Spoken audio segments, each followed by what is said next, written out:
Hey everyone, it's Rock DIY.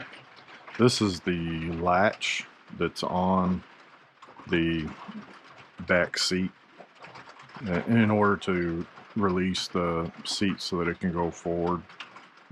This is the one that doesn't have a pull tether, and this little silver nub right here is what has to be pulled up on in order to unlock it. What I'm going to demonstrate today is really two main methods to get past not having to reach behind the seat to get to this. The first one is going to be this solid metal rod. This is the solid metal rod that you could buy. It's basically for lacing rebar. It's about 1/16 of an inch thick. And the way that you would do this is drill a hole through the silver nub all the way through, make sure it's top to bottom, and then you would put this through, and then once it's through, you could either curl it around the silver nub, or you could just nub it at the end, just bend it back on itself, and this will allow you to pull the nub without having to reach all the way back behind the seat. I don't have this sized, but I would size it before I put it in there. And on the very end, just to make it easier on your fingers, because as I said in a previous video, pulling up on this little nub on the latch can be difficult sometimes. So what I did is I put some tubing around this loop right here just to make it easier on the finger when you're trying to pull up on it to unlock it. And as far as securing this, the good thing is that it's a hard wire. You could, in fact, just bend it over and put one of the rear seat posts through here just to kind of keep it in place until you need it. Remove the seat, and then you can just pull up on it. I'm not going to use this method, but it is a method. The other method is using this 1/16 stainless steel wire.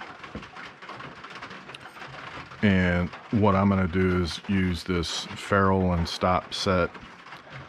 I'm going to put one end through the hole that I'll drill into the nub, and then I'll put one of these stops on it. If I don't do that, then what I would do is loop it around on it, and then put one of the ferrules on it so that it's on there. And then on the opposite end, what I'll do is put a loop on it again, put one of the ferrules on it, and then before I actually put one of the ferrules on it, there's a couple ways you can do this. You can use some heat shrink tubing to put around the loop, or what I'm going to do in this case is, this is some screening spline that does have a hole through the center, and I have to put a cleaner cut on it. But I'm going to run the 1/16 wire through it, and then I'll loop it around and then lock it down with the ferrule. By putting this screening spline on here, it's just going to make it easier on the finger. And because my seats are black, the interior is black, this will blend in the back of the truck. And what I'll do is have this go over the top of the seat.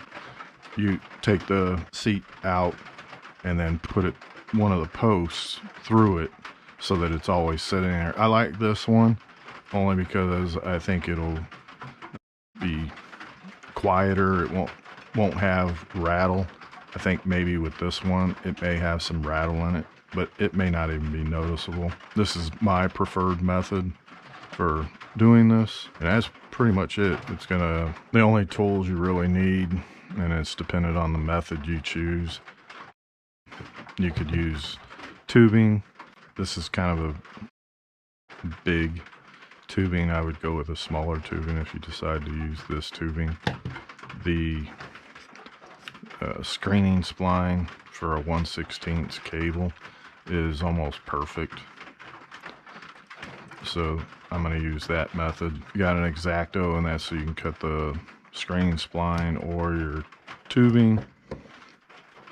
And then I've got wire cutters, and it also includes a crimper on it for the stop and the ferrule that I'm putting on the cable. I also have my little torch. If I were to decide to use some of this heat shrink tubing, I can shrink it down after I put it on. The only other thing that you would need is a 1/16 bit to drill the hole into the nub, and I would recommend, prior to drilling the nub, get another piece of metal, drill the 1/16 hole, and make sure that your cable will run through that 1/16 hole so that you don't have to re-drill it, because sometimes, even though it says 1/16, it might be bigger than that, and then you have issues trying to feed it through. This is the top loop finished. Got the ferrule on it, got the screening spline through there. Try to put it as close to the ferrule as possible. With the hole that I'm going to drill into this release post or nub, I'm going to go as close out to the end of it as possible. I was going to use a stop, but when I take the stop and put it underneath, the edge of the hole is over the edge, and what I don't want to have happen is that I open this, and then when it goes to close, the stop is going to get trapped up underneath here, and so when I go to close it, it's not going to close properly. So rather than doing that, I'm going to drill the hole and do another loop with a ferrule on it so that it stays out and away from getting caught up in the latch mechanism. I don't have the latch completely screwed down, but what I'm doing right now is sizing my cable to make sure that the loop will go on this headrest post, and then I don't want to have a whole bunch of slack in it, so right now I've got it where I'm pretty sure I want it, and then what I'll do is put the second loop right here. All right, there we go. I've got my loop on the nub, drilled a 1/16" hole, ran the cable through, put the ferrule on, and then also have the end loop that'll go around the back seat headrest, and I've got it black because the interior is black, and it's ready to be tested in the truck. I mean, it works fine right here. The real test is how it'll work in the truck. This is a pretty easy job, took about 15 minutes, and had I wanted to buy an aftermarket accessory that mounts on here in order to have a tether, I probably would have spent anywhere between $20 to $40 for something that's made specifically for this. This probably cost me I'll say $4 between buying the ferrule and stop set and this 1/16 cable. So pretty cheap job to do, didn't take very long. All right, moment of truth now. I've got the back headrest off. Take these T30 screws out.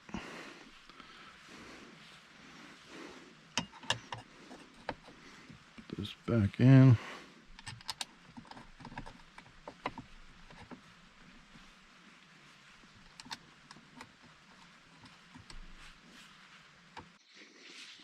All right, so that's put back in.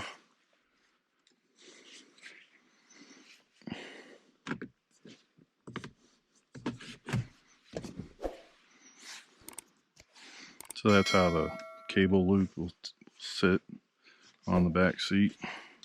Got it running through.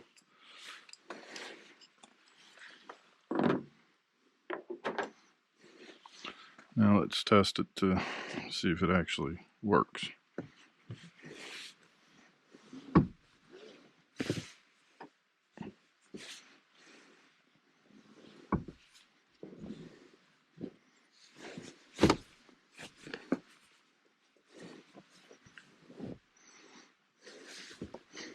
Alright, so I've got it locked back in. So if I need to release the back seat, take the headrest out, pull the cable, and there you go. Quick and easy. With the seat all the way back, you barely even notice that this cable loop is here. Please like, comment, or subscribe. Thanks again.